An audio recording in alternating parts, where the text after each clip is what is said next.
Hello everyone, are you ready to dive into a classic story that will keep you on the edge of your seat? Today, we're talking about a legendary film that continues to fascinate audiences worldwide. This isn't just a movie. It's a deep exploration of family, power, and the consequences of one's choices. You're about to unlock incredible insights into a cinematic masterpiece, perfect for understanding the nuances of storytelling and character development. Get ready for some serious dopamine as we explore The Godfather Part 3.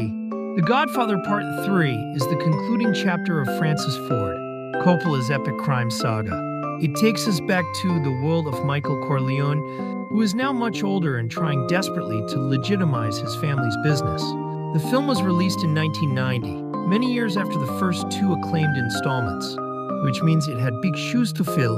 Let's start with the plot, chronologically. The story begins in 1979. Michael Corleone, portrayed by the incredible Al Pacino, is now 60 years old. He has spent most of his adult life entangled in the dark, dangerous world of organized crime. But now Michael wants to change. He wants to leave the life of a mob boss behind and make his family completely legitimate. He is seeking redemption and respectability. This desire is the central theme that drives his actions throughout the movie. Michael tries to achieve this new legitimate life through a major business deal with the Vatican. He aims to buy a large European holding company called Immobiliare. This deal is meant to be his family's grand entrance into a completely legal and respectable business world. He believes this will cleanse the Corleone name and provide a safe, honest future for his children.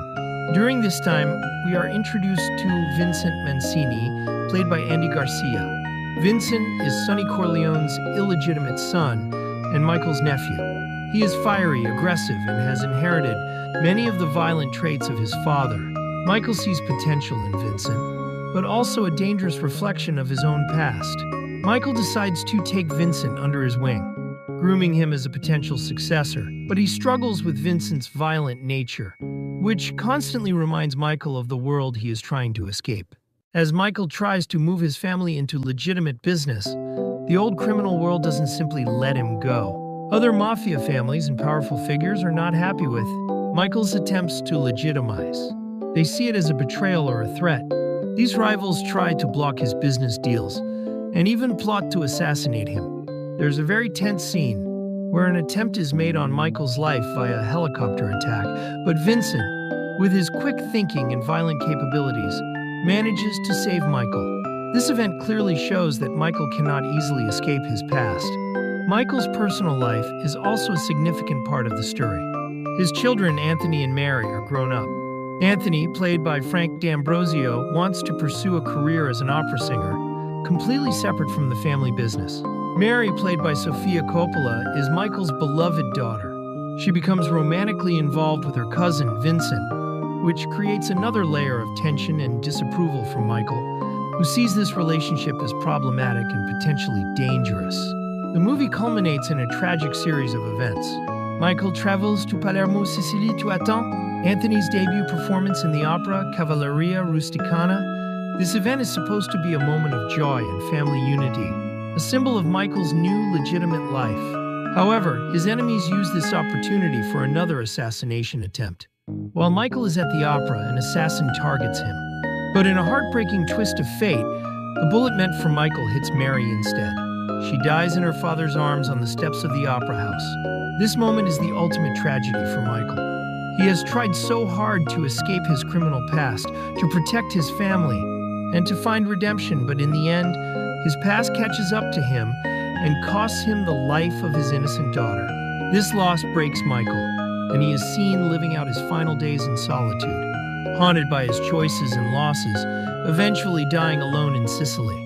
Now, let's talk about the critical reception, and why The Godfather Part 3 is often a subject of debate among film enthusiasts. Many agree that this film, while a powerful conclusion, does not quite reach the same legendary status as its predecessors, The Godfather and The Godfather Part 2. The first two films are often considered among the greatest movies ever made, setting a very high bar. Some critics praise The Godfather Part 3 for its portrayal of Michael Corleone's tragic journey of seeking attunement. They see it as a powerful and emotional ending to his story, showing that a man cannot easily escape his past sins. Michael's quest for redemption and its ultimate failure resonates deeply with many viewers. However, there are also common criticisms. One of the most significant points of contention is Sofia Coppola's performance as Mary. She is Francis Ford Coppola's daughter, and her acting in the film was widely criticized at the time, with many feeling that she lacked the experience for such a crucial role. This criticism sometimes overshadows the other strong performances in the movie. Another point of criticism is that the storyline is sometimes seen as less gripping or intense. Compared to the earlier films, some viewers felt that the plot twists and dramatic tension were not as strong. The film's pacing also received mixed reviews, with some finding it slower than expected for a crime drama. Additionally, some fans of Mario Puzo's original novels felt that the film didn't fully capture the essence or depth of the source material as effectively as the first two movies did.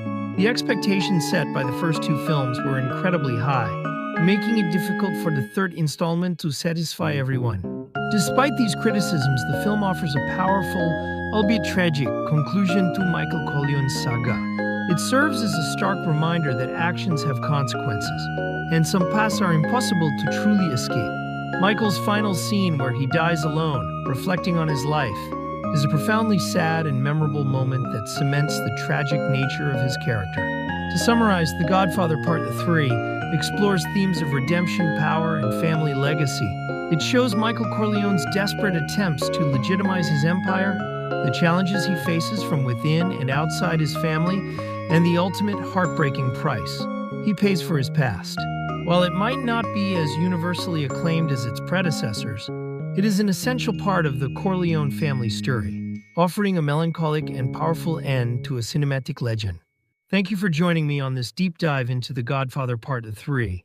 It's a film that definitely sparks conversation and makes you think about fate and free will. I hope you found this exploration both informative and exciting.